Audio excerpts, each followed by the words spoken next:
ಸರಿಯಾಗಿ ಮಾಸ್ಕ್ ಹಾಕಿಲ್ಲವೆಂದು ಪೊಲೀಸರು ವ್ಯಕ್ತಿಯೊಬ್ಬನನ್ನು ಹಿಡಿದು ಬೀದಿಯಲ್ಲಿಯೇ ಥಳಿಸಿದ ಘಟನೆ ಮಧ್ಯಪ್ರದೇಶದ ಇಂಡೋರ್ನಲ್ಲಿ ನಡೆದಿದೆ.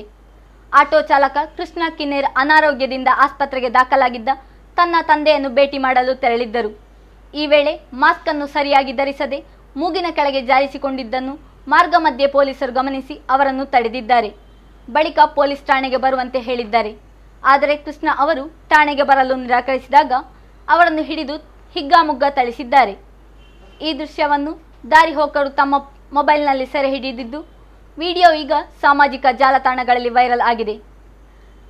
ವಿಡಿಯೋದಲ್ಲಿ ಕೃಷ್ಣ ಅವರನ್ನು ನೆಲಕ್ಕೆ ಬೀಳಿಸಿ ಪೊಲೀಸರು ಕಾಲಿನಿಂದ ಜಾಡಿಸಿ ಒದೆಯುತ್ತಿರುವ ದೃಶ್ಯವಿದೆ.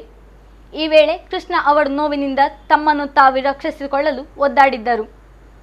ಇದೇ ವೇಳೆ ಕೃಷ್ಣ ಅವರ ಜೊತೆಗೆ ಬಂದಿದ್ದ ಅವರ ಮಗ ತಂದೆಗೆ ಪೊಲೀಸರು ಥಳಿಸಿರುವುದನ್ನು ನೋಡಿ ಸಹಾಯಕ್ಕಾಗಿ ಕೂಗಿಕೊಂಡ ದೃಶ್ಯ ಮನಕಲುಕುವಂತಿದೆ. ಕೊರೋನಾ ತಡೆಗಟ್ಟಲು ಮಾಸ್ಕ್ ಕಡ್ಡಾಯ ಎಂಬುದು ಎಲ್ಲರಿಗೂ ತಿಳಿದಿದೆ. ಅದರಲ್ಲೂ ದೇಶದಲ್ಲಿ 2ನೇ ಅಲೆ ಇದೆ. ಈ ಸಮಯದಲ್ಲಿ ಮಾಸ್ಕ್ ಧರಿಸುವುದು ಮತ್ತು ಸಾಮಾಜಿಕ ಅಂತರ ಕಾಯ್ದುಕೊಳ್ಳುವುದು ತುಂಬಾ ಮುಖ್ಯ. ಹಾಗಂತ ಮಾಸ್ಕ್ ಸರಿಯಾಗಿ ಧರಿಸದಿದ್ದರೆ ದಂಡ ವಿಧಿಸಬೇಕು. ಅದನ್ನು ಬಿಟ್ಟು ಹಿಗ್ಗಾಮುಗ್ಗ ಥಳಿಸುವುದೆಂದರೆ ಅದು ಮೃಗತ್ವಕ್ಕಿಂತ ಕಡೆ ಎನ್ನಬಹುದು.